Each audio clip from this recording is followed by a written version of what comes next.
Ok. On a vu que, on est dans le point du Saint-Esprit, n'est-ce pas? On a vu que le Saint-Esprit intercède auprès du Père pour nous, n'est-ce pas? Est-ce qu'on a vu ça? Oui, oui, on a vu ça. Ok. On a vu qu'il témoigne.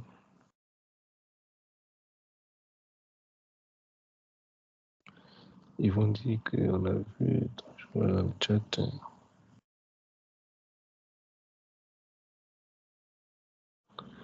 Oui.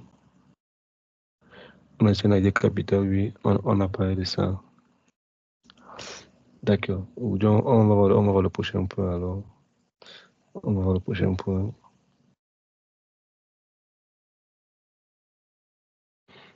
Le Saint-Esprit. Le dernier point qu'on va voir pour le Saint-Esprit, on va le voir aujourd'hui.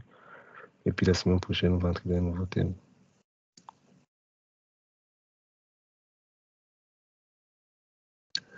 Le Saint-Esprit va utiliser les dons spirituels qu'il a mis en moi pour les autres.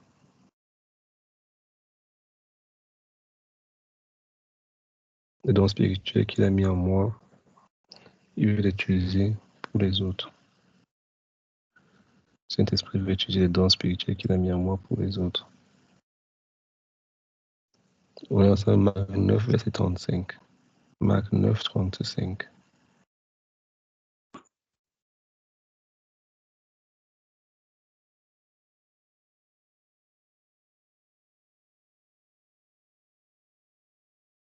Marc 9, verset 35.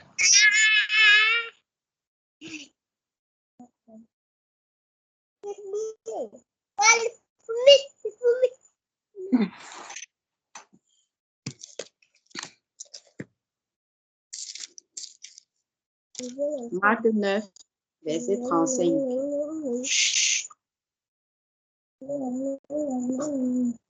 Allô. Alors, il s'agit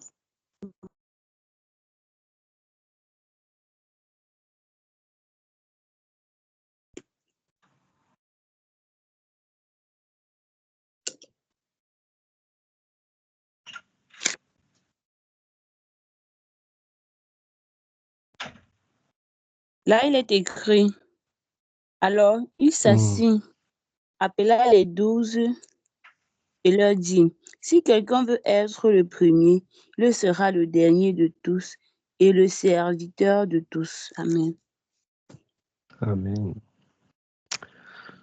Si quelqu'un veut être le premier, si quelqu'un veut être le premier, il est le serviteur de tous, n'est-ce pas? Oui. Ici, premier, ça ne veut pas dire que tu dois faire tout pour être premier. Non, non, non. C'est pour dire que si quelqu'un veut être utile entre les mains de Dieu, il doit être le serviteur de tout le monde. C'est-à-dire que si tu veux te démarquer, tu veux être utile entre les mains de Dieu, tu dois apprendre ce qu'on appelle le service.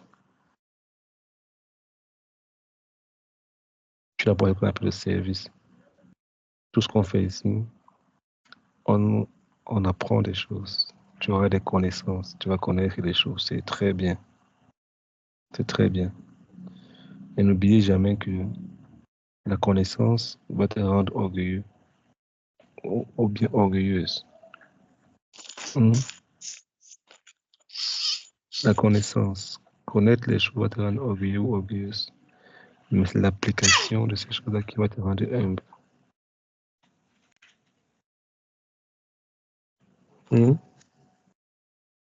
C'est l'application de ces choses-là qui va te rendre humble.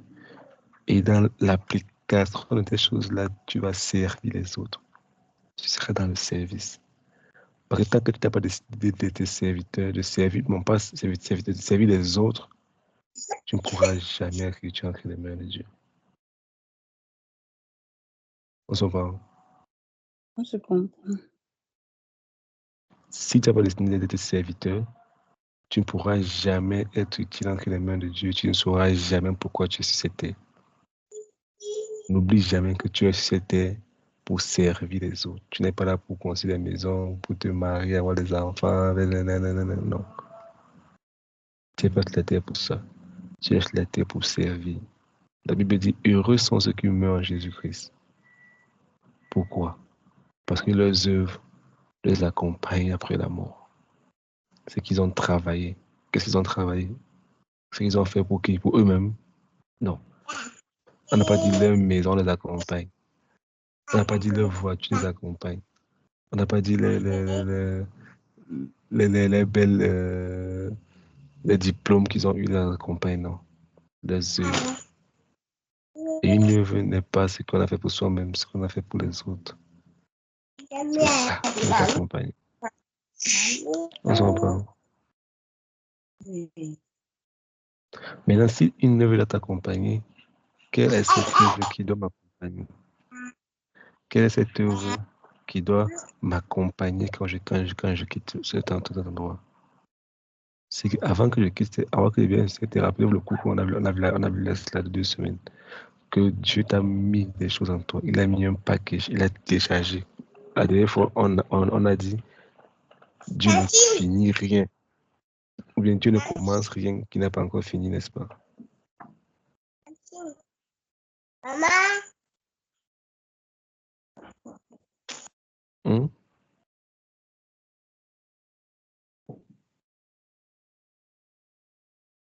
C'est ce qu'on a dit la dernière fois, n'est-ce pas?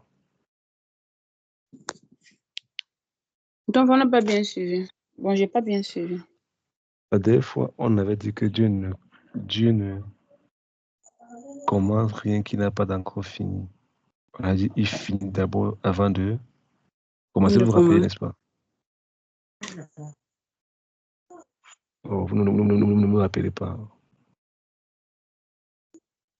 On se rappelle. Il avait la fille.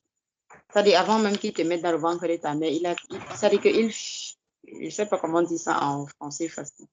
Il a déjà achevé son travail même avant de commencer maintenant ce dont il veut faire. C'est-à-dire qu'il t'a pensé, il t'a planifié, il t'a établi, il a prévu tout ce que tu devras être maintenant avant de te mettre dans le ventre de ta mère.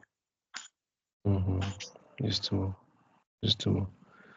Et on a dit qu'il finit toutes choses avant de la commencer. Je ne commence pas quelque chose qui n'a pas encore fini.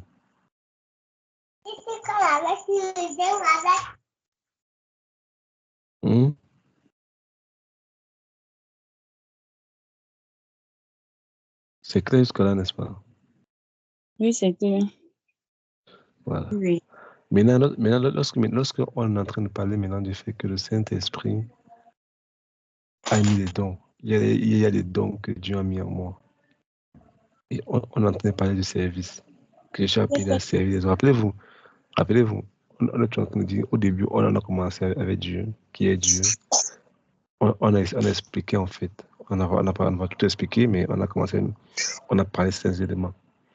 Après, on a parlé de l'homme, corps, âme, esprit. On a vu les éléments. On a vu la vie spirituelle, quelques éléments. Mais on a vu le Saint-Esprit, parce que la vie spirituelle de enfant, nous, les chrétiens, toute notre vie spirituelle, tout ce qu'on appelle vie spirituelle, est basé sur le Saint-Esprit. Parce que s'il y a une vie spirituelle hors du Saint-Esprit, c'est la magie, c'est la sorcellerie. On se comprend?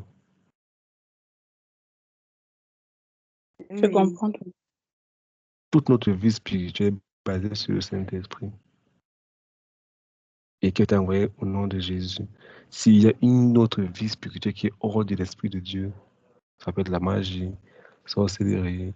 Là, que sont les raisons parfois des gens chez des marabouts, pour conseiller les gens. On peut avoir des gens qui disent des beaux la voiture. Toute vie spirituelle qui est hors de l'Esprit de Dieu, ne vient pas de Dieu. Et on a parlé de la vie spirituelle, on a parlé maintenant du Saint-Esprit. C'est ça que depuis, on ne fait que insister dessus, on ne fait que caler sur le Saint-Esprit. Parce que je prends mon temps pour mettre ce fondement pour que vous devez savoir. Et on a dit que c'est notre allié. Sans lui, on ne peut rien. Toute notre vie, si c'était basé sur lui.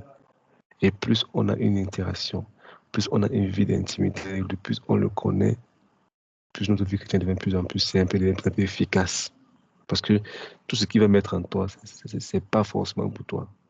C'est à 90% souvent pour toi, pour les gens autour de toi.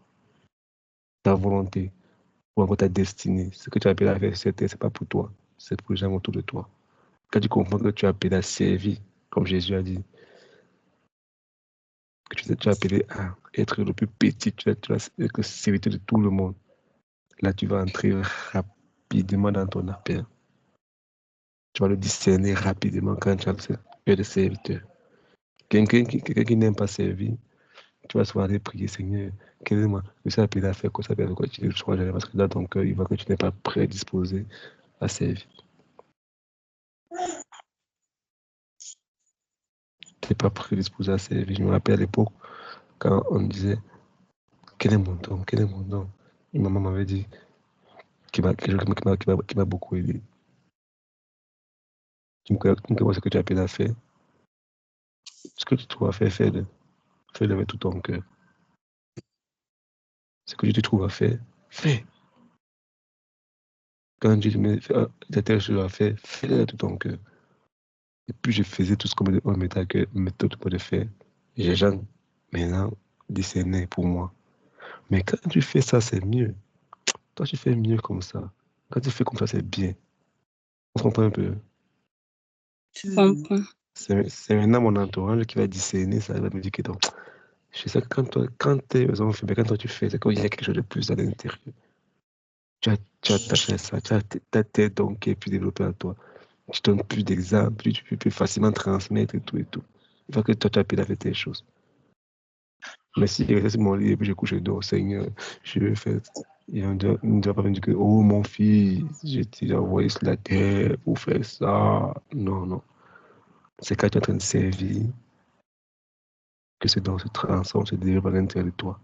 C'est quelqu'un qui n'aime pas servir parce que ça se sentir inutile et ce sera toujours frustré. Quelqu'un qui n'aime pas servir se sentira toujours frustré parce que à l'intérieur de lui, il n'a pas cette prédisposition à servir. Et devant de la main de Dieu, il est totalement inutile. Totalement inutile entre les mains de Dieu. Dieu aime les gens qui sont prêts à servir. C'est bon, n'est-ce pas? Parce que si tu n'as pas compris ça, tu ne pourras jamais se connaître sur quoi Dieu t'a appelé. Je me rappelle une dame, Catherine Kuhlman, lorsqu'elle parlait de son ministère, elle avait tellement le cœur, elle aimait tellement les gens. Elle aimait tellement les gens. Et après, elle a eu un ministère de guérison comme pas possible. Et tellement elle voyait les gens malades, ça la paix, ça lui faisait mal au cœur. Et elle priait. Seigneur, si je pouvais avoir la puissance de Jésus, je pourrais guérir ces personnes. Et elle soupirait après Dieu. Une femme qui a divorcé, une femme qui a connu des déceptions dans sa vie, brisée par-ci, brisée par-là.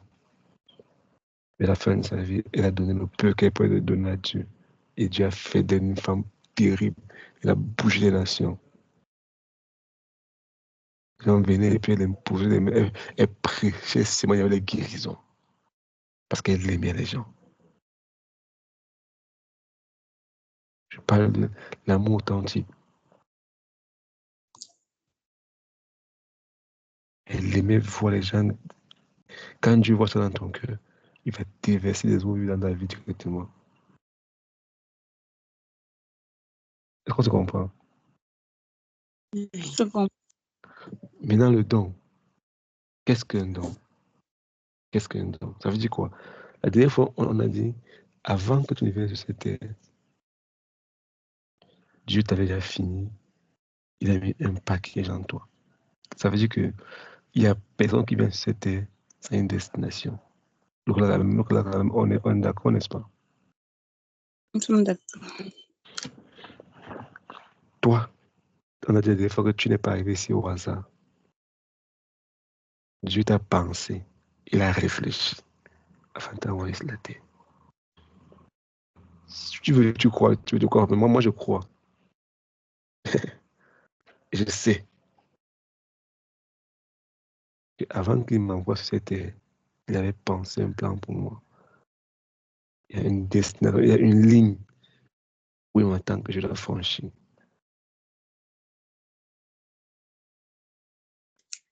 Il y a un livre le matin. Bon. Maintenant, on parle du don spirituel. Aujourd'hui. Je pense tout ça pour que vous puissiez bien comprendre qu'est-ce que le don spirituel. C'est pas que moi, j'ai le don de prophétie. Moi, j'ai le don de guérison. Moi, j'ai le don de prière. Pourquoi tu le donnes? Ça sert à quoi? Seigneur, montre-moi ce que je suis appelé. Oui, tu veux ça pourquoi? Pour dire que tu as ça, ou bien parce que tu veux travailler, tu veux servir. On verra que c'est dans le don là. Maintenant, rappelez-vous, juste question d'introduction.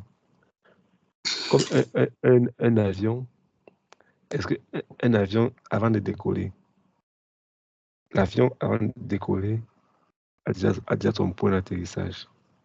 Ça, n'est-ce pas? On voit dans les films, n'est-ce pas? Et quand l'avion est décollé, il dit toujours, il parle d'abord à tout le contrôle. Je vais décoller tant pour tel endroit.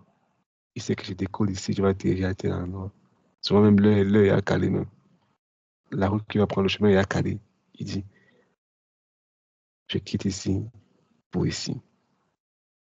Donc, aucun avion ne décolle sans avoir une destination bien précise. Il ne décolle pas pour en balade à l'air. C'est ça, non? C'est ça.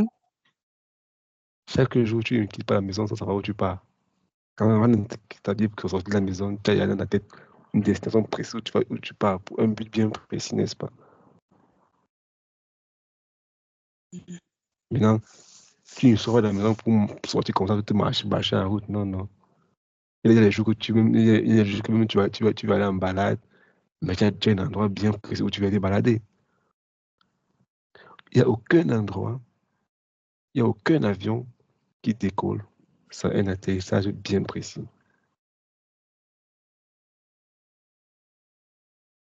Ça veut dire que avant que tu viennes sur cette terre, Dieu t'a déjà mis un atterrissage. Avant qu'il ne t'envoie sur la terre, avant que tu ne décolles, avant que tu ne sois devant que ta mère, comme l'a dit à Jérémie, il avait déjà mis pour toi une fin où tu devais t'arrêter. L'atterrissage était bien précis. Mais est-ce que c'est tous les avions qui décollent qui atterrissent?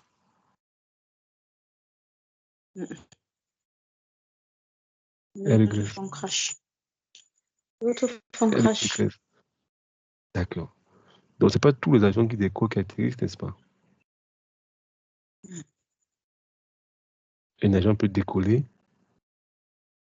sans pouvoir atterrir. Il peut cracher, n'est-ce pas? Il n'arrive pas à son point final, n'est-ce pas? Ça veut dire quoi? Quand il a craché, ça veut dire quoi? Que sa mission n'a pas été achevée, n'est-ce pas? Et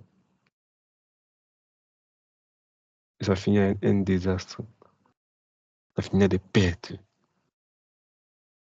En vies humaines, des pertes en ressources.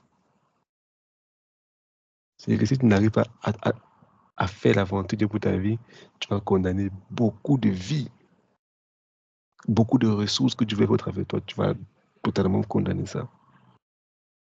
On se comprend. Ouvrez le micro, my goodness.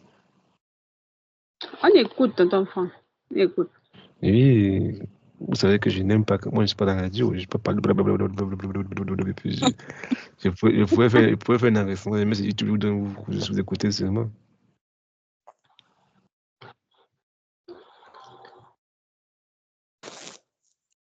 Je préfère faire comme ça pour qu'on puisse avoir ce contact. Moi, je laisse chaque jour, le lundi à vendredi. Je pourrais faire un enregistrement et vous tous sur la même chose. Mais je préfère qu'on se comprend comme ça et puis on interagit. Donc, ceux qui peuvent ouvrir les micros, ouvrez les micros. Pour que ça soit le plus tangible, le plus réel possible. Donc, je disais tantôt ceci. Si un avion n'atterrit pas, où il est censé atterrir, il fait un crash, il y aura perte des vies humaines parce qu'il y a à l'intérieur de lui pour des vies. Comme toi, à l'intérieur de toi, tu portes beaucoup de vies. Tu portes l'espoir pour les personnes, tu portes l'encouragement, tu portes la vie pour certaines personnes. Et si tu n'arrives pas au point final, tu vas détruire sa vie. Maintenant, ici, on voit maintenant qu'est-ce qui peut empêcher un avion d'atterrir. Et là, on va comprendre réellement qu'est-ce que le don spirituel. Première cause, un avion peut être en l'air, n'est-ce pas? Il a un problème de moteur, n'est-ce pas? À l'intérieur de lui-même. Mhm. Il peut avoir un problème de moteur ou quelque chose à l'intérieur de lui qui ne fonctionne pas bien. Il faut noter les quatre points principaux qui peuvent empêcher un avion de ne pas atterrir. L'avion peut avoir un problème de moteur à l'intérieur, n'est-ce pas? Le moteur peut être en panne, une aile peut être en panne et tout. Et puis il n'arrive pas, n'est-ce pas? Oui. Et à cause du moteur qui arrête de fonctionner, forcément, il peut parler très loin et puis il crache, n'est-ce pas? Oui, c'est ça. Deuxième point, l'avion peut avoir un manque de carburant, n'est-ce pas?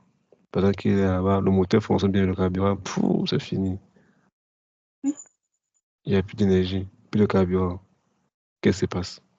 S'il n'y a plus de carburant, il n'y a plus d'énergie, il ne va pas forcément vers où il va partir, du coup, il sera obligé de faire l'atterrissage forcé. Quelque part. Imaginez bien que s'il est sur l'océan, ou s'il est en haut, il est sur une forêt, il va forcément chercher un faire un atterrissage forcé, il va faire un crash. Parce qu'il n'y a plus de carburant, il n'y a plus d'énergie, n'est-ce pas? On comprend. On se comprend. Troisième point, il peut y avoir du carburant. Le moteur peut bien fonctionner, mais dans l'air, il y a une tempête. Un ouragan peut te frapper, des éclairs, une tempête, un vent très fort, bien, une grêle. En fait, une circonstance, une crise, une catastrophe naturelle peut arriver dans les airs et puis ça l'amène dans un truc, le vent qui n'est pas bon, les tempêtes et puis il perd le contrôle. Puis tomber dans un tourbillon dans l'air là-bas et puis paf, l'avion perd le contrôle. Bien, un éclair, un éclair avec l'avion et puis ça grille tout. Il faut ça le pousse à cracher. N'est-ce pas? C'est ça. Troisième point. Maintenant, dernier point. Qui connaît, qui peut imaginer le dernier point? Une fois si les gens inspirés par le Saint-Esprit ici. Quel est le dernier point que peut pousser l'avion à cracher?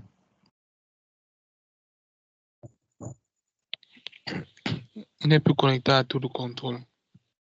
Justement, il n'est plus connecté à tout le contrôle. C'est bien ça, tu te rappelles les coups qu'on a fait des mois.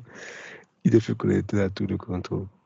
La tour de contrôle, c'est la tour qui voit, il dit au pilote. Après 1 kilomètre, descend à 300 pieds.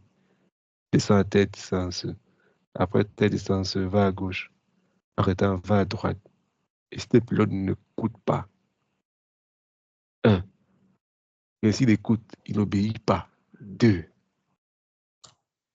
Parce que celui qui a tout le contrôle devant un grand écran, il voit tous les avions dans le ciel, il voit tous comment on dit, la météo est là devant lui, il observe tout ce qui se passe, il voit tout, il peut te dire, bon, on voit que c'est là dans une heure de temps, il y aura un vent qui sera très fort à tel endroit, tu sais, contourne, passe par tel endroit pour éviter tel truc. Lui, il voit ça. Bien descend, il y a un avion qui va venir dans 5 minutes, qui vient de ta direction. Et c'est un avion peut-être d'urgence, il descend à tel endroit, parce qu'il a, il a la priorité. Ou bien toi, attends, fais un tour sur place à tel endroit, peut-être pendant 15 minutes, le temps pour lui de venir passer, parce qu'il est plus gros que toi, il crée un plus grand,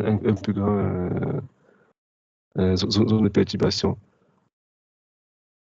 Donc toi, tu à tel endroit, et puis tourne là-bas, attends 30 minutes là-bas, pendant qu'il passe, et puis tu vas continuer après. On voit un peu ça. On voit. Si le pilote n'est pas attentif, s'il n'écoute pas tout le contrôle, Et s'il n'obéit pas à tout contrôle, il y a deux choses, deux possibilités. Il doit avoir l'écoute, il a tout le contrôle. Et les deux, maintenant, quand il a écouté, il a maintenant obéi, il a tout le contrôle. S'il ne fait l'un des deux, forcément, il va se trouver en difficulté. Ça veut dire quoi? Au départ, il a décollé. Il avait une destination. Mais il n'est pas arrivé à la destination. On a vu les 4 problèmes. Premier problème, il peut y avoir une panne interne. Deuxième problème, il peut être à court de ressources, court de carburant. Troisième problème, il peut y avoir une catastrophe, une crise. Quatrième problème, il n'est pas connecté à la tour de contrôle. Jusque-là, est-ce que c'est clair? C'est clair, tonton Franck. Super. Maintenant, prenons le premier cas maintenant. Prenons le premier cas maintenant. Il a un problème interne. Qu'est-ce qu'un problème interne? Si toi, tu es l'avion.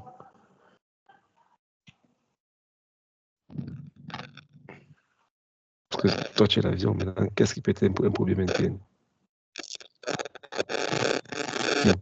Qui peut imaginer? Qu'est-ce que c'est?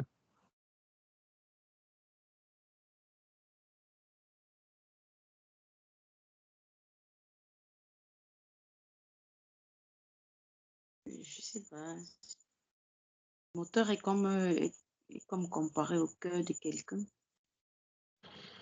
Ça peut être n'importe quoi. Un problème interne peut être une maladie. Peut-être des problèmes. Justement. Un problème interne peut être une maladie au niveau de ton corps ou au niveau de ton âme. Tu peux être malade. Ça veut dire que tu es malade. Donc, ça veut dire que tu veux faire tout ce que tu veux, mais tu ne peux pas, tu n'as pas de santé. Ton rein ne fonctionne plus, ton cœur ne fonctionne plus, peut-être tes poumons ne fonctionnent plus, ou bien ta tête ne fonctionne pas, tu as mal aux pieds. On voit un peu ça.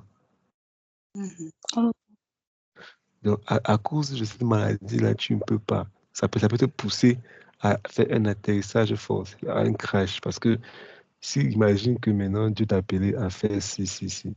Et Dieu disait que bon, à 30 ans, tu vas faire ça. 35 ans, tu vas faire ça. 40 ans, tu vas faire ça. 50 ans, tu vas faire ça. Peut-être dans ton plan, tu vas mourir à 90 ans ou 80 ans.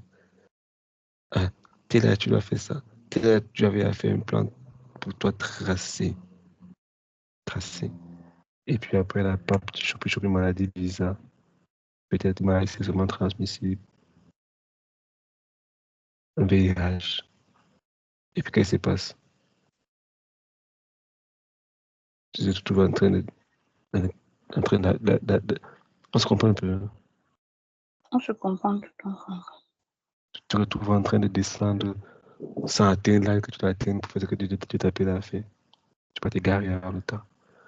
Tu peux prendre un diabète, choper une maladie qui va te pousser rapidement vers la tombe, avant le temps qu'il faut. Donc, imagine un peu que si le diable veut t'empêcher de faire la volonté de Dieu, il va te rendre malade, n'est-ce pas? Maintenant, ça c'est une maladie au niveau de ton corps. Maintenant, au niveau de ton âme, si tu peux avoir une maladie de l'âme, on a vu la maladie de l'âme, on a vu le cause de la maladie de l'âme déjà. On n'a pas encore le cause de la maladie de l'âme. Ou encore, il peut te rendre malade au niveau de ton âme. Dépression, la haine, découragement, l'offense, manque de pardon. Il te met ça dans le cœur. Quand tu as déjà ça, tu es malade. Au niveau de ton âme, tu es découragé, dépressif tout le temps.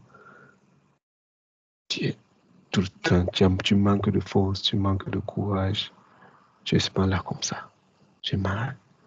Ou bien tu es rempli de haine. Tu me fais affaire pour quelqu'un, contre quelqu'un. C'est que ça, tu ne peux pas être lourd. Tu es malade. Il y a gens qui ont des pensées de se suicider même. Parce que c'est compliqué. Il est malade. Avec ça, tu peux rien faire. il attaque ta foi. Tu ne peux rien faire. Tu vas facilement t'égarer rapidement pour t'égarer. On s'en parle. Tu vas faire un crash. Tu vas faire un crash forcément. Tu vas faire un crash. Donc on a dit l'avion qui allait, comme toi tu as décollé, tu as déjà décollé. Maintenant, tu ne peux pas arriver à ton point si tu es malade, une maladie physique. Donc Dieu veut que tu prennes soin de ton corps. Tu manges propre, tu prends une bonne hygiène corporelle, une hygiène alimentaire. Ne néglige pas ton hygiène, ne consomme pas tout le temps le sucre, que tu es là avec des trucs bizarres, non, non. Prends soin de ta santé parce que tu as besoin de ce corps. Si ce corps est abîmé, tu ne pourras pas arriver où Dieu t'attend. C'est-à-dire, ton corps, c'est le temple du Saint-Esprit. Celui qui détruit le temple de Dieu, tu vas le détruire lui-même. Donc, si ton corps n'est pas en santé, tu ne pourras pas arriver au Dieu que tu arrives. Mange bien. Si tu n'as pas beaucoup d'argent, mange sainement, mange propre. Prends soin de ton corps, ton hygiène personnelle. Tu chopes une maladie, ça sera compliqué pour toi d'atteindre ton but. On comprend? Je comprends. On se comprend. Maintenant, ta santé, maintenant,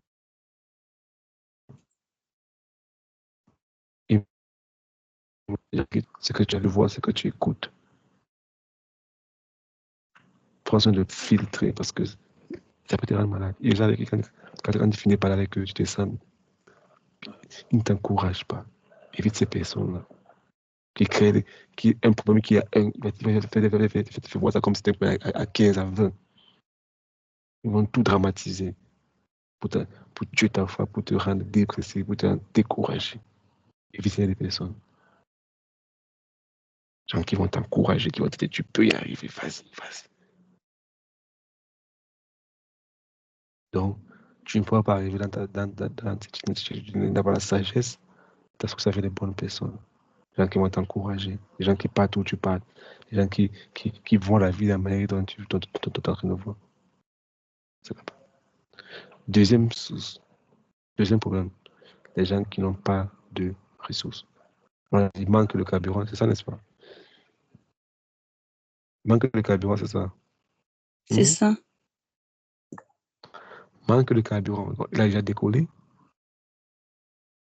Il a décollé. Il est en santé, comme beaucoup parmi nous. Il est en santé, il a la force, il a le temps, mais il manque de ressources. Il ne sait pas quoi faire. Il veut faire, mais il n'y a pas de ressources. Il n'y a pas d'énergie. On s'entend? Il manque d'enseignement. Il manque de discernement. Il manque de dire. Il manque de vision. C'est la vision. La vie que là où il n'y a pas de vision, le peuple périt. Donc, ils sont là, ils ont la foi, mais ils ne savent pas, ils sont perdus. Il n'y a pas d'énergie. Il n'y a pas de force. Il n'y a pas de motivation. Il n'y a pas de force. On s'entend? Et à cause de ça, il n'est pas enseigné. Il n'est pas chargé. Parce que c'est le carburant qu'on charge dans l'avion qui donne la force au moteur de propulser d'avancer, qui donne une raison de vivre. Et en tant que nous on vit par espoir. Tout ce que tu fais aujourd'hui, tu n'es que le résultat de ce qu'on t'a dit. Si tu n'es pas pensé, on t'a encouragé à faire. Et après, on a vu ça la dernière fois, que chaque action que tu poses est en accord avec ton système de pensée. Pour la dire, tu ne peux pas dire que Dieu c'est Jésus et qu'il pose des actes qui sont contraires à Jésus. Non. Par tes actes, on peut savoir ton système de pensée qui gouverne ta tête, qui gouverne ton esprit.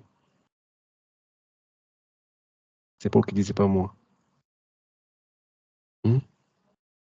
Donc, tu veux forcément faire, mais tu manques de ressources. Tu manques d'énergie. Tu manques de capacités en toi. Tu n'es pas enseigné. Tu fais le bien, mais tu ne comprends pas faire du bien. Et que tu manques d'énergie, tu manques de force, faire le bien, tu manques d'énergie pour remplir ton stock, pour convaincre ton rappelez-vous, pour imposer à ton cœur de faire le bien. On ne t'a pas enseigné. On ne t'a pas donné qu'est-ce qu'il faut réellement. Est-ce que c'est clair pour tout le monde? Oui, oui. C'est arrivé à quelqu'un ici, là, que tu veux faire quelque chose, tu veux vraiment faire, mais tu ne sais pas quoi faire. Tu sens que tu veux vraiment faire, tu sens que tu vas faire, tu sais que tu veux faire. Et puis tu te dis, mais s'il y avait quelqu'un, mais s'il y avait quelqu'un à côté de moi qui pouvait me dire exactement ce que je dois faire, exactement, j'allais faire la même chose que je fallait faire. Je sens que tu dois faire, je suis perplexe. Je manque une motivation pour aller avec toute l'énergie qu'il faut. Je sais que je dois faire, mais je ne sais pas quoi exactement faire. Parce qu'il y a plusieurs. Du coup, c'est perdu. Quand tu manques de ressources, qui va t'enseigner, qui va te tenir par la main, qui va te former, qui va te montrer ce qu'il faut faire. Quand tu manques toutes ces choses-là, tu peux être en santé, mais après, tu peux cracher. Tu peux cracher. Tu peux ne pas arriver où tu veux du temps. C'est bon là? C'est bon. Oui. Super. Saint-Esprit, accorde la grâce. Troisième point. C'était quoi le troisième point du Christ? Là, la tempête, l'orage. Ah, Et les un Tempête, éclair. l'orage, d'accord? Les catastrophes, n'est-ce pas? Ça veut dire quoi? Tu peux être en santé, tu as tout ce que tu as besoin, tu es en santé, c'est-à-dire que à l'intérieur de toi, tu es en santé, tu as une bonne hygiène, tout est ok, tranquille. Maintenant, tu sais où tu pars. Tu es enseigné comme nous là. On suit un module, on suit un parcours bien précis, n'est-ce pas? On est nourri continuellement, n'est-ce pas?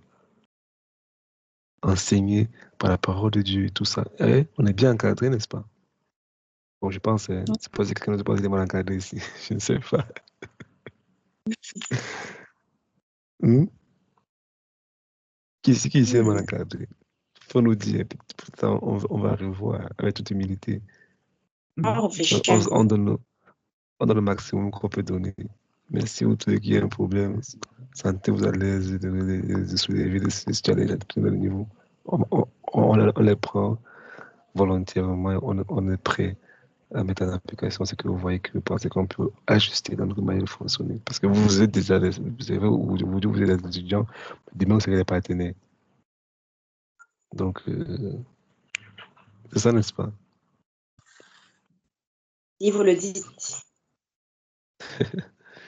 Donc, on est enseigné, on suit des modules, on a tout le temps.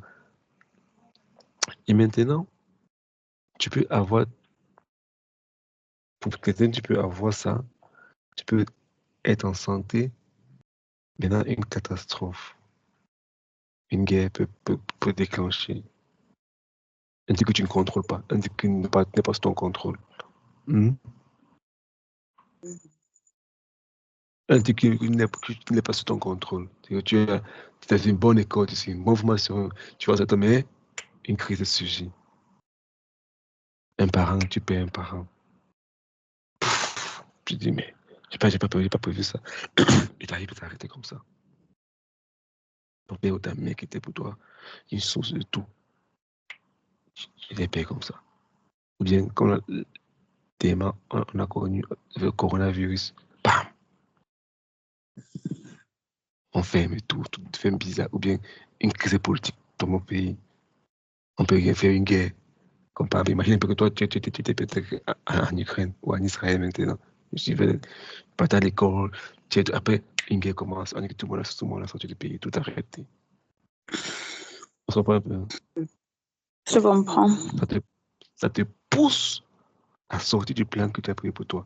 Pas sortir du plan, mais ça peut te pousser, ça peut forcément agir sur ta vie directement. C'est que si Dieu t'a appelé quelque part à faire quelque chose de précis pour ce moment-là, forcément tu ne feras pas ces choses-là. Ça peut t'atteindre, tu peux perdre ta famille, tu peux perdre des gens qui peuvent te rendre malade. Les gens qui étaient importants pour toi peuvent te tuer à l'intérieur de toi-même. Tu perds tes enfants dans la guerre, ta femme, tu perds tout, tu es seul. Tu dis, mais pourquoi je vis encore? Tu peux perds un pied, tu perds ta main, ou bien que tu as fait un accident grave. Le truc que tu ne peux pas maîtriser. Tu vois, tu as fait un accident et puis tu perds ton pied, tu perds tes deux pieds, tu es dans ce roulant, tu es paralysé.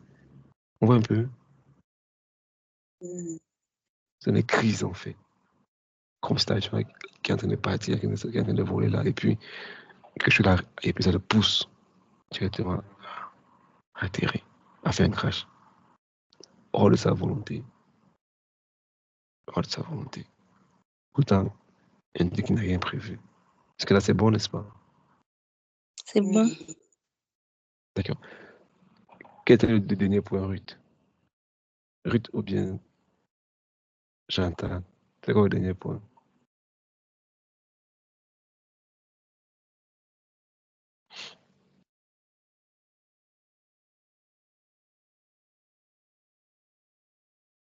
Ruth ou bien Chantal, c'est quoi le dernier point?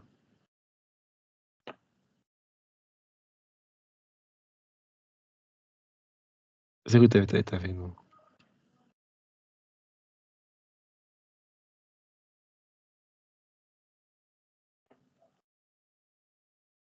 Ruth n'est pas là. Chantal, c'est quoi le dernier point?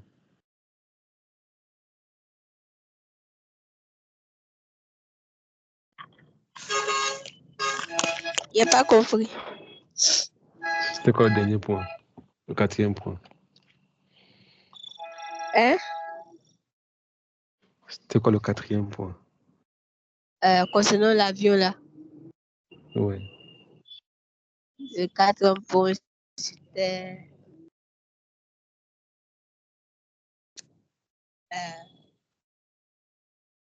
panne.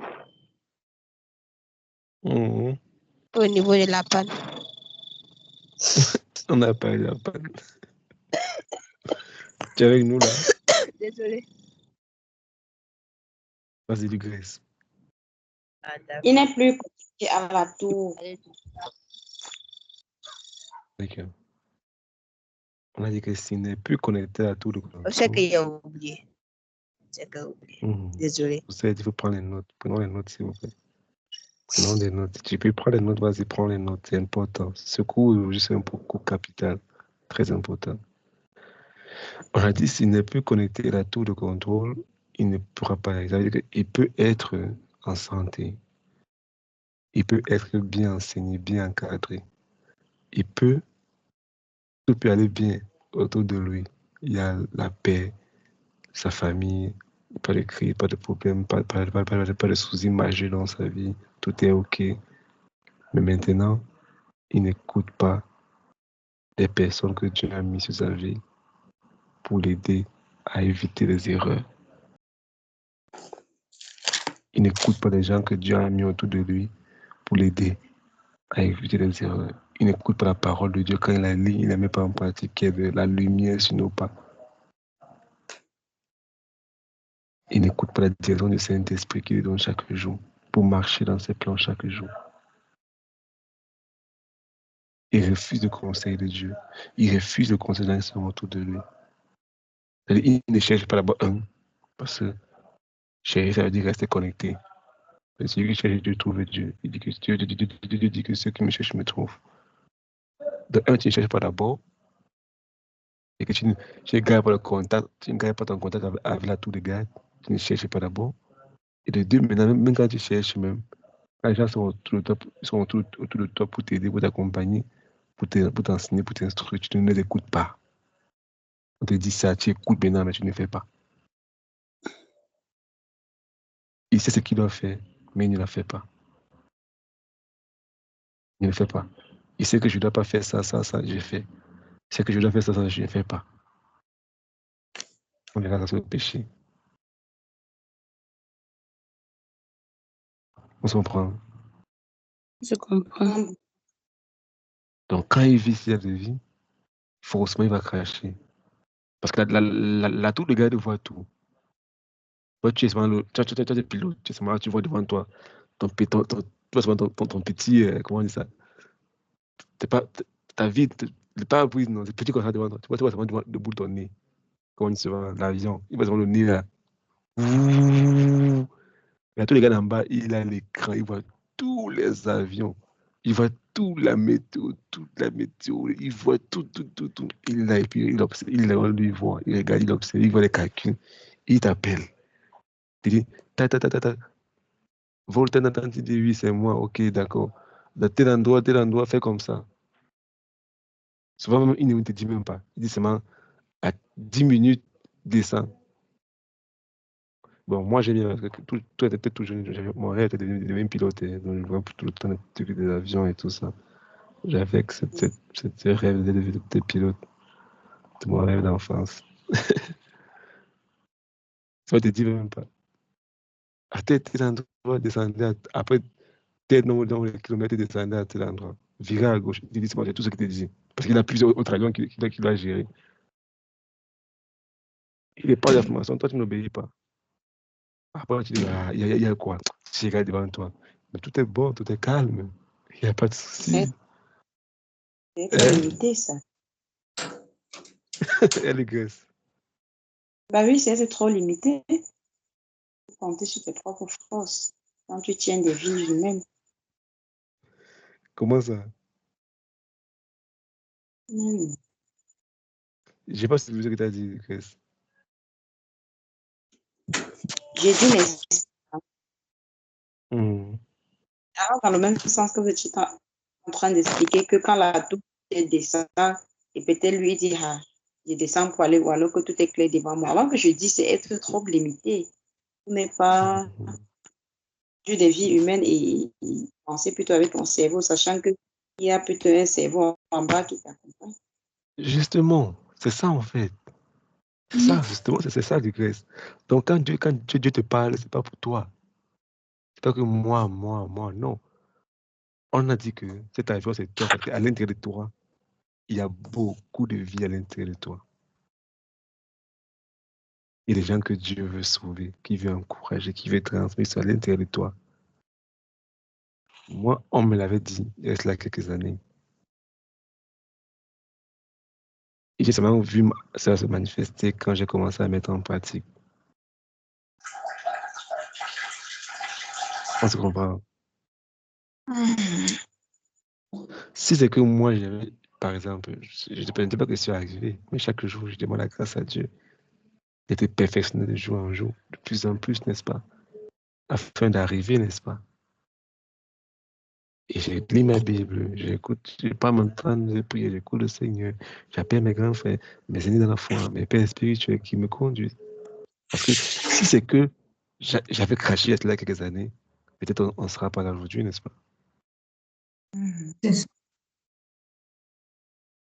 Ça veut dire que quelque part, mon obéissance aussi, ce que Dieu fait dans vos vies aujourd'hui dépend de mon obéissance, n'est-ce pas? Vous comprenez ce que je dis? Et pas seulement vos vies. Et beaucoup d'autres personnes aussi dépendent de mon obéissance. Ça veut dire que comme toi, tu es assis en train de m'écouter ce soir, comme tu es en train de me regarder ce soir, il y a beaucoup de vies qui sont attachées à ton obéissance. Et quand je suis en train de parler maintenant, là, si tu vois seulement ta propre vie, mes enfants, mon mari, ou bien ça. Alors que le tableau est plus grand devant nous, je peux voir le que tu ne vois pas. Entre guillemets.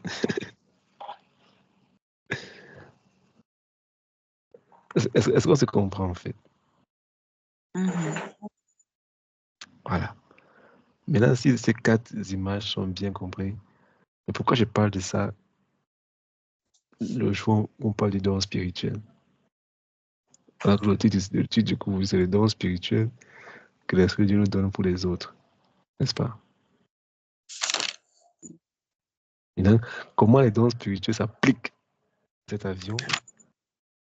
Comment les dons spirituels s'appliquent à cela? Premier point, malade. Ça veut dire quoi? Si quelqu'un autour de toi est malade, alors c'est une maladie physique, n'est-ce pas?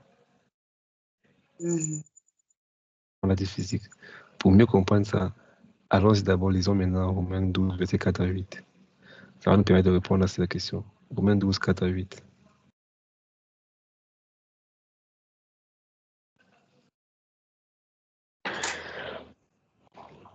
Romains Romains 12. 12, c'est ça. verset 4 à 8. D'accord, je lis.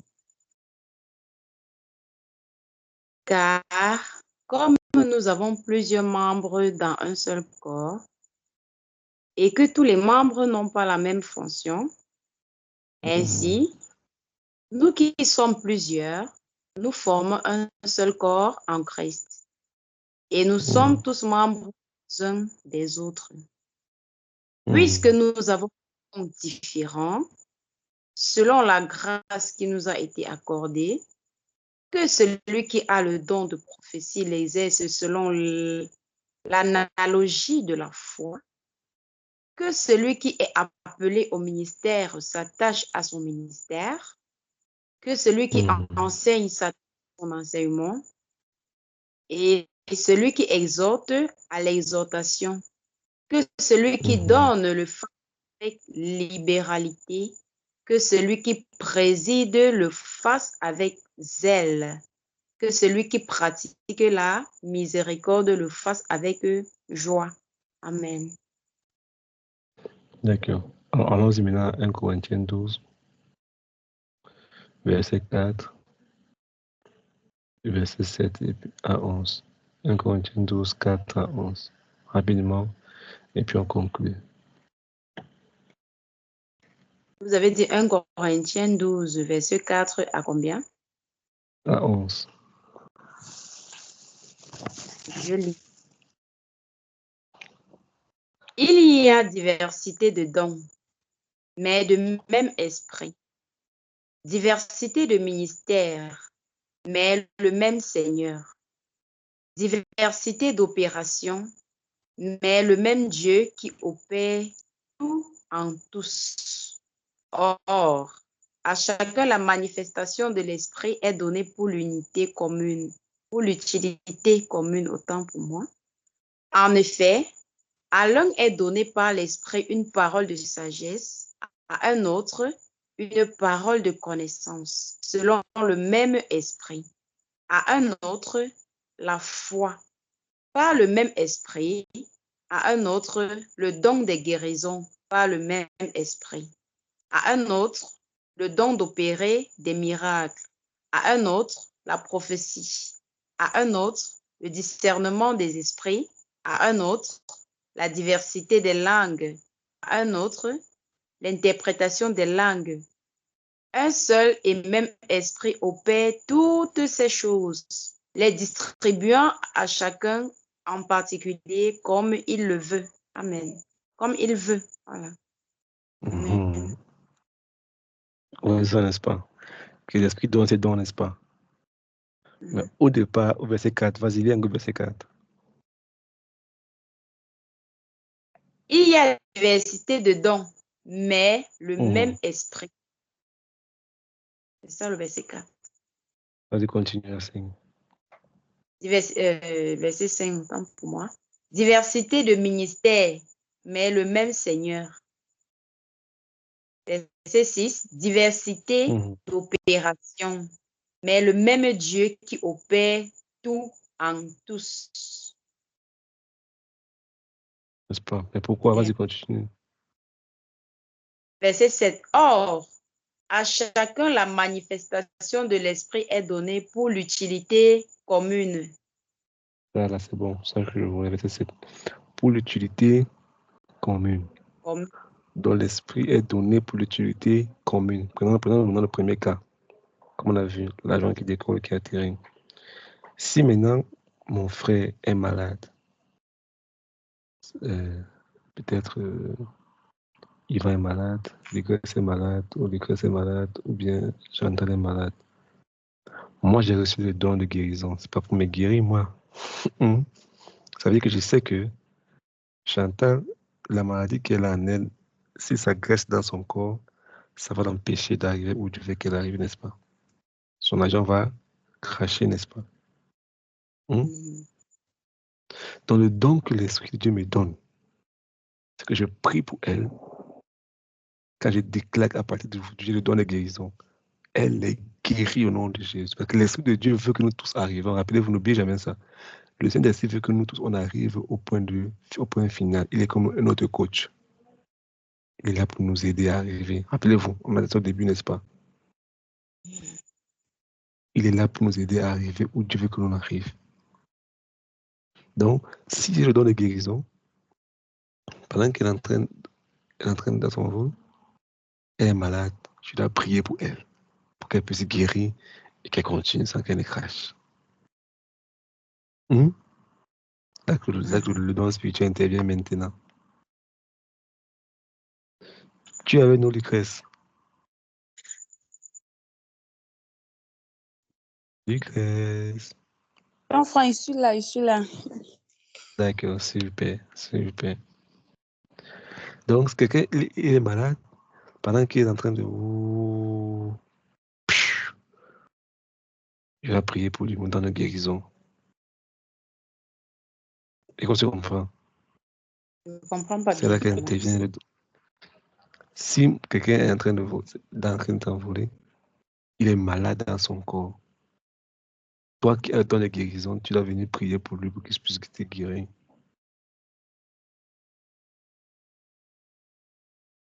On se comprend, Lucrèce? On se comprend. Il te faut le don de guérison pour prier pour lui. C'est pas pour toi. Tu dois aller chercher le Seigneur. Non, on va conclure l'affaire avec ça. Donc, il faut le don de guérison pour que la personne puisse guérir. Parce que si je ne prie pas pour lui pour qu'il puisse guérir, il va forcément aller dans la tombe avant le temps. Ça veut dire que il voit aussi des gens ici avec tu. Quand tu vas prier, tu vas dire Seigneur, donne-moi le don de guérison. Et puis tu vas à l'hôpital. Tous les gens que le diable est en train de vouloir les faire cracher là. Quand tu vas commencer à prier là-bas, les gens vont te guérir comme pas possible. Ils vont sortir, commencer dans la mission. Amen. Amen. Donc, maintenant, quelqu'un est malade dans son âme. Je vais t'accorder la grâce que tu as un don d'encadrer les gens. Et quand il parle avec toi, tu peux le guérir à l'intérieur de lui. Tu peux identifier ce qui est dans son âme qui ne va pas. Tu peux traiter ça. On va parler de connaissance. Ou en gros, Dieu te donne la capacité de comprendre les gens et de les guérir à l'intérieur d'eux-mêmes. Pendant qu'on cause, tu me dis, moi je comprends autre chose. Parce que l'Esprit de Dieu me fait comprendre autre chose quand on est en train de converser. Dans tes paroles, les mots que tu utilises, le vocabulaire que tu utilises, il peut me dire, bon, on verra ça comme un retour Saint-Esprit plus tard. Bon, on verra ça dans l'écoute Saint-Esprit, on va aussi dans la restauration de la personnalité. Quand t'exposes un problème, les mots qu'il utilise, comment il te prend le problème, tu peux identifier, tu peux savoir quel challenge il est en train de traverser. Et souvent, ce n'est même pas peut-être le problème qu'il a été dit, mais c'est autre chose qui est en lui qui le pousse à agir comme ça. Et quand tu trouves, quand l'Esprit de Dieu te révèle ça, tu peux maintenant l'aider à sortir de là, afin de s'envoler totalement.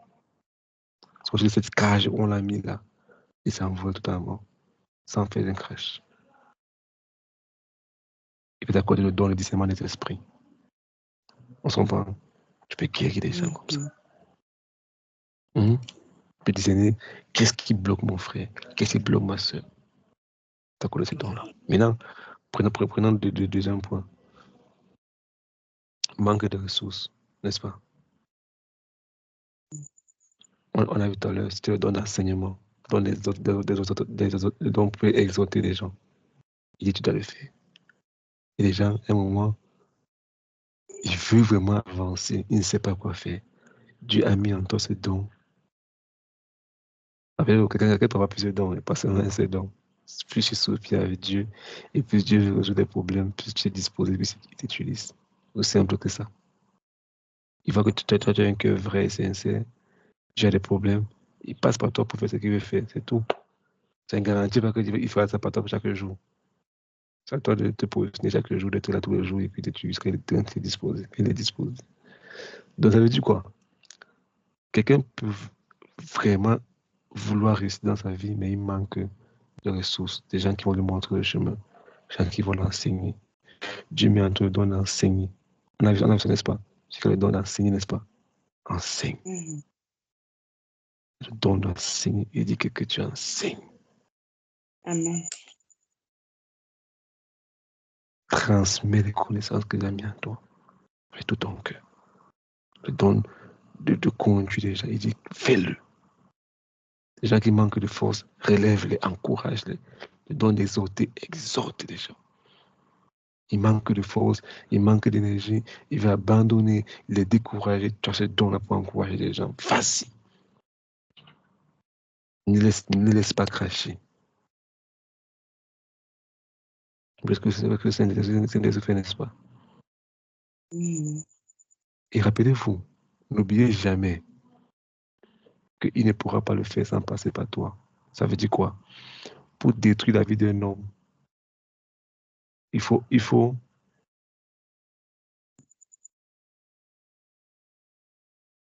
Oh, ne me dites pas qu'on ne connaissait pas. C'est un homme qui détruit la vie d'un homme, n'est-ce pas? Ça pas, c'était une question de ton frère. Il faut forcément un homme pour détruire la vie d'un homme, n'est-ce pas? C'est ça, c'est ça. Il faut pareillement un homme pour construire la vie d'un autre homme. Maintenant, l'homme qui détruit la vie de l'autre homme, c'est un homme qui est commandé par le diable, par l'ennemi, n'est-ce pas? Il détruit ta vie. Un homme qui va te construire, c'est un homme qui est connu par l'Esprit de Dieu. Pour t'aider à arriver dans ton but. C'est clair, non? Donc, il faut toujours un homme quelque part pour aider notre homme. Toujours. Si Dieu veut te détruire, il va peut-être passer par ton mari, par tes enfants, tes amis. Il passera par un homme pour le diable te détruire. Il passera par un homme pour te détruire. Et si Dieu veut te faire du bien, il le fera toujours au travers des hommes. Donc, toi, soit cet homme-là que tu vas utiliser pour faire du bien autour de toi.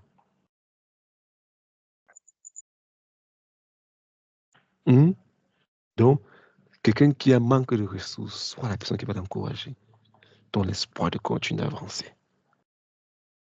Et Dieu va t'utiliser maintenant pour faire ça.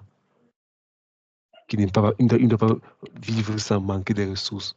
Il y a gens qui vivent dans la dépression. Les gens prennent des dépressions. J'ai encore une amie aujourd'hui me disait qu'elle a pris des médicaments anti-stress. Ça ne marche pas. Elle me disait au téléphone, enfin, ça ne marche pas. J'ai pris un anti-stress, ça ne marche pas. Mais elle me dit, mais comme bizarrement, chaque temps quand je parle avec toi, je sens que quand c'est souvent, je dis pas, mon cœur bat, je stresse pas. Mais dès qu'on cause là, ça disparaît. J'ai dit que je ne connais pas ce qui se passe. Je ne connais même pas ce que tu dis. Je ne sais même pas ce que tu as accepté parler. On s'en parle un peu. Je ne sais même pas ce que tu es en train de parler. Les gens ont des soucis, ont des difficultés. Et soit la période que Dieu passe pour donner encore la joie à quelqu'un.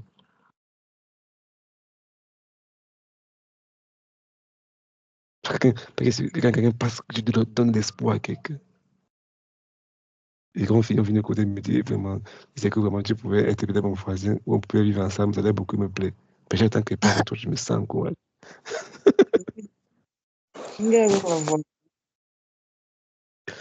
C'est ça, n'est-ce pas? C'est ça. Oui, justement, c'est ça. Comme si il y a de l'essence qui vient dans son réservoir, n'est-ce pas? C'est ce que le problème me dit. Qu'il y a de l'essence qui vient dans son réservoir, qui donne encore le courage de continuer à rester dans la course. Sinon, il n'y a rien. Elle n'a plus de. Donc, soit la personne que Dieu va passer pour faire cela. Troisième point, les intempéries, les catastrophes qui arrivent naturellement, n'est-ce pas? Comment le don de l'esprit peut nous aider? Vas-y, Dégresse, c'est la réponse. Pardon. Comment le don de l'esprit peut nous aider à traiter les problèmes avec les catastrophes et les intempéries naturelles? Le don de la prière Tu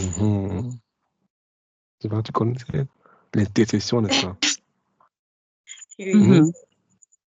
Bon, de la foi de l'intercession, tu pries que sur ma maison, sur ma famille, rien d'autre que la volonté de Dieu. Ce quartier est consacré. Dieu a dit, tout endroit qu'il fout la plante de mes pieds, je l'ai en possession, je déclare que c'est cet environnement. Rien, aucune catastrophe, rien de bizarre ne se passe ici, parce que je déclare au nom de Jésus-Christ. Que seule la volonté de Dieu se passe ici. Et la Bible dit que d'autres seront affectés, mais nous, on ne sera pas affectés. La Bible dit qu'il prend soin de nous. Il dit, regarde les ténèbres recouvrent la surface de la terre. Il dit, mais c'est toi, la lumière de Dieu apparaît. Je déclare que sur ma vie, ma famille, mon quartier, ici à cet endroit, je suis l'ambassadeur de ici à ce moment. Il n'y a rien d'impur qui se passe sur Dieu. Je déclare en Jésus aucune catastrophe, aucune mort prématurée, aucune maladie bizarre, aucune sur ma famille et tout. Je déclare que ça ne se passera pas au nom de Jésus.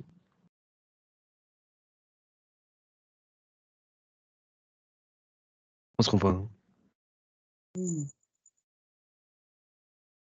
Par la prière, la foi, l'intercession, tu peux être l'agent de régulation. Et tu peux être l'agent de régulation dans la zone. Tu déclares comme ça chaque jour, tu pries avec foi. Et tu protèges beaucoup de personnes autour de toi. Bon, ne dites pas que je vous coupe la parole. Je voulais juste faire un petit témoignage par rapport à ce que vous êtes en train de dire maintenant. Vous permettez. Voilà. Donc, j'ai vécu quelque part, disons, presque 3 ans. Et dans cette maison, j'avais eu l'habitude de me lever la nuit, 2 heures, prier. Ça dit, quand je priais, tellement là me coulait, donc je me sentais emportée. C'est comme ça que je couvrais toujours cette maison au sang de Jésus et tout. Et je vous assure que pendant que j'y étais, cette maison n'a jamais connu de problème. Bon, il n'y a pas de maison sans problème, mais ça n'a jamais connu un feu dans le jar que même de l'extérieur, les gens voient. Les problèmes qui étaient là, ça dit, ça passait. Mais je suis partie de cette maison, il y a peut-être 2 semaines, on m'a donné le rapport de cette maison, qu'aujourd'hui, il y a peut-être jour pour jour, voyant 2 mois. Cette maison vit que dans le feu, ça dit problème sur problème, au point où ceux qui sont là ne se disent pas bonjour, je puse mon autre, ne touche pas, c'est-à-dire, c'est la catastrophe. Et j'ai ressenti ça en moi, j'ai dit que parfois, quand vous avez quelqu'un chez vous, vous méprisez la personne, mais vous ne savez pas qui vous avez chez vous. Donc, j'ai compris quand la personne n'a pas répondu, mais je me suis souvenu que quand j'y étais, je ne jouais pas avec la prière. Et quand on m'a dit que 2 mois déjà, personne n'est pas venu avec la paix dans cette maison, j'ai dit, donc je ne sais pas. Je faisais un peu le lien avec ce que vous dites.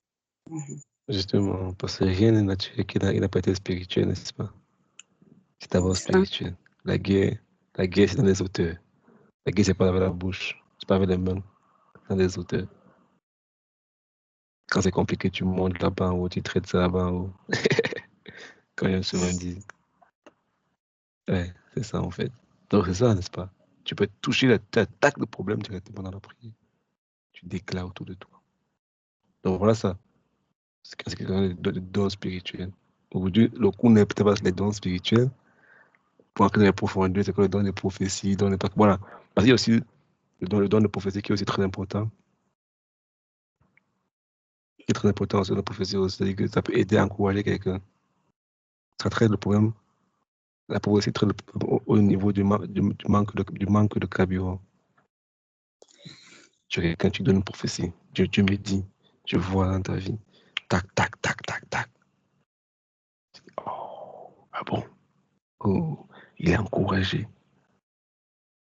Je vois, Dieu me dit, dans 1 an, tu auras tel boulot, tu auras comme ça, comme ça, comme ça. Oh, il est encouragé de continuer à prier, continuer à servir Dieu, ça marche.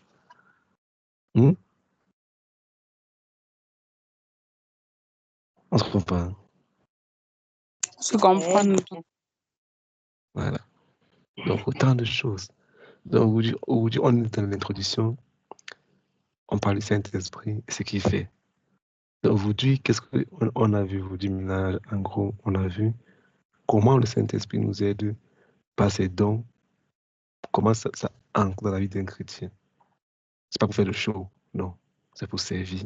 N'oubliez jamais que le don vient pour servir, n'est-ce pas? Servir. C'est pour servir les gens autour de nous, dans ton serviteur. Maintenant, quelqu'un va dire, je ne connais pas mon don. Comment je fais?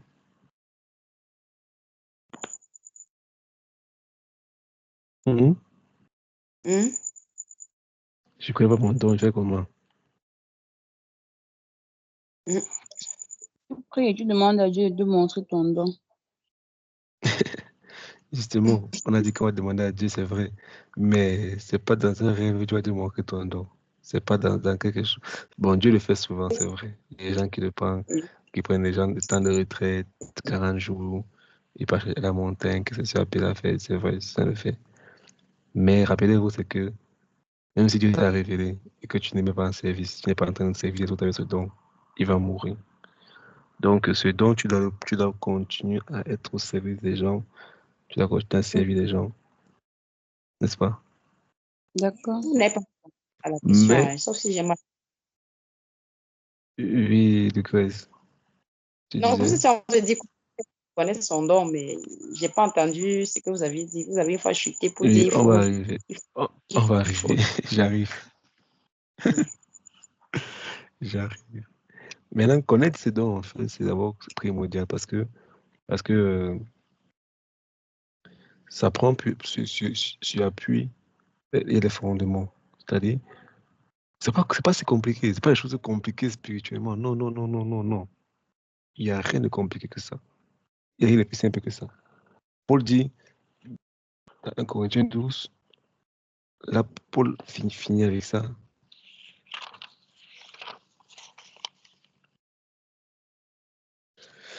Je vais dire pour nous.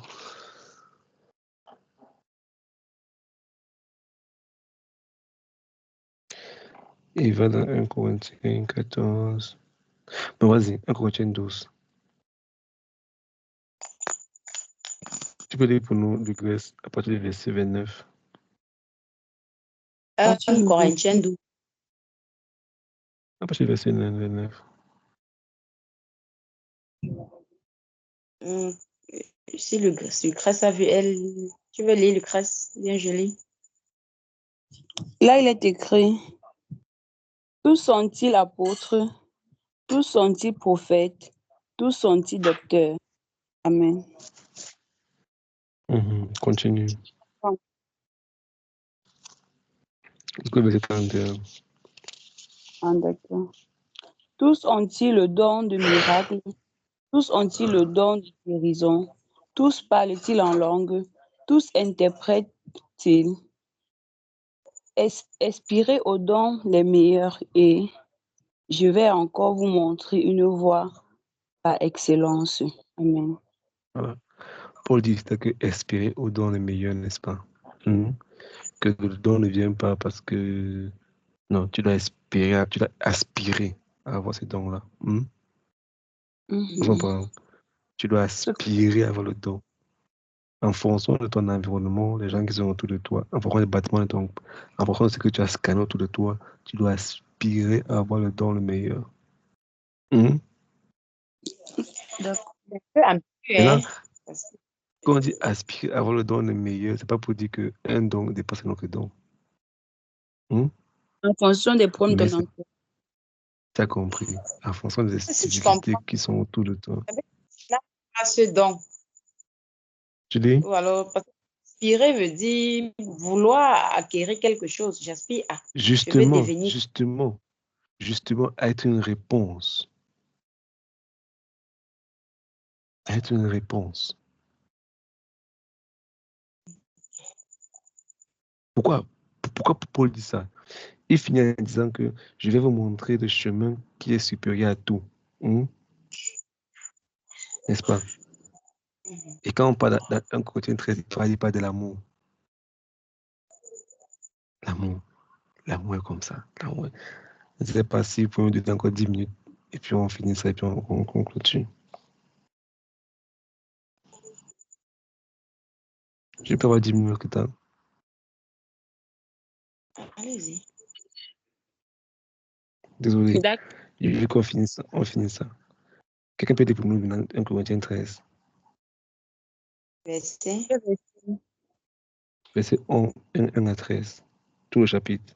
Pourquoi il dit je vais vous montrer le chemin meilleur. Ça, c'est. Ok. J'aime souvent dire, rappelez-vous ça. Je n'ai pas fait ça avec les autres. Ça, c'est ce que moi j'appelle le. Comment on dit ça? Le docteur spirituel. Le docteur spirituel.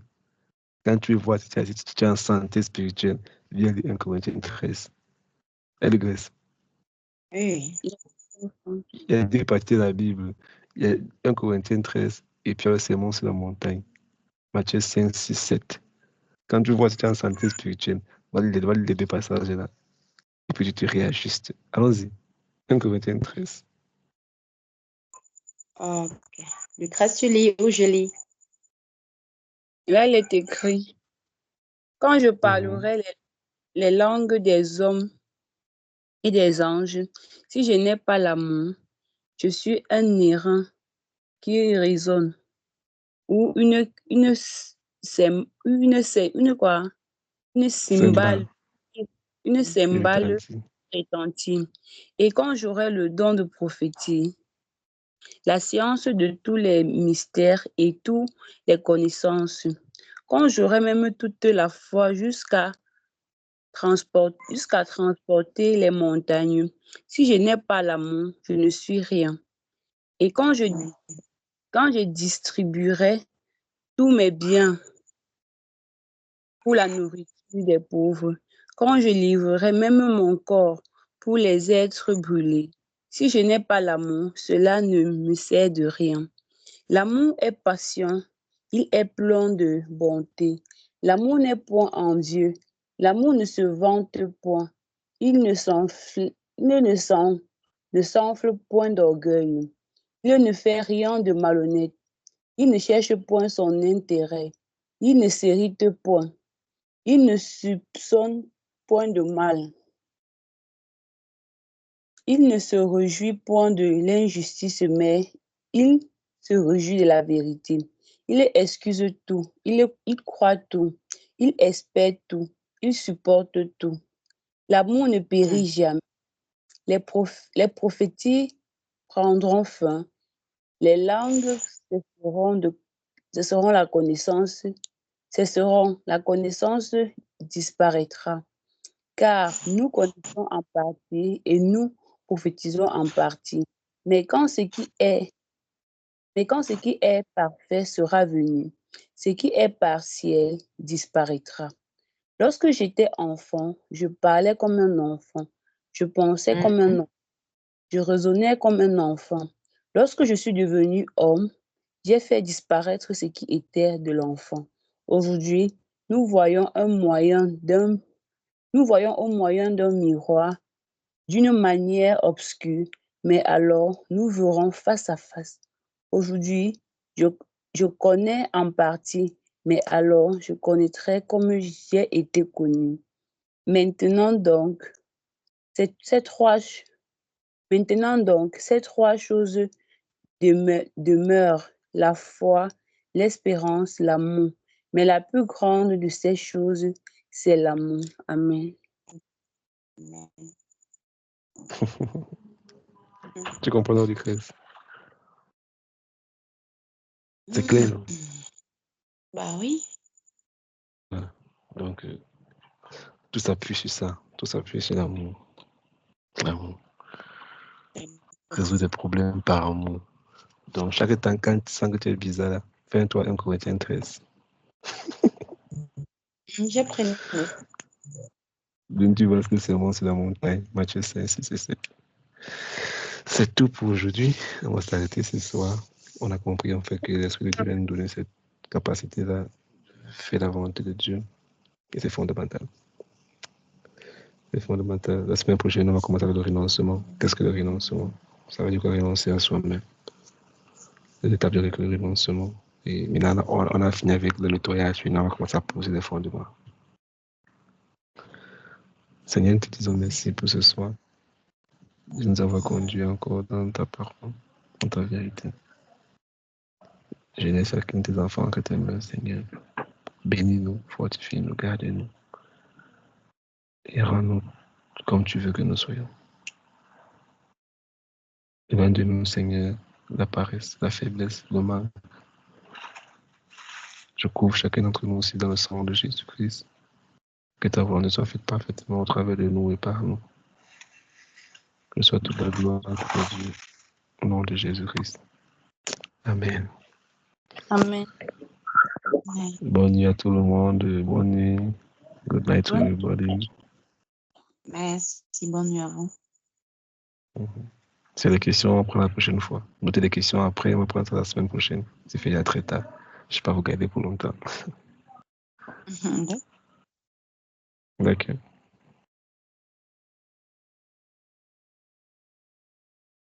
Goodbye. Bye. Bye bye.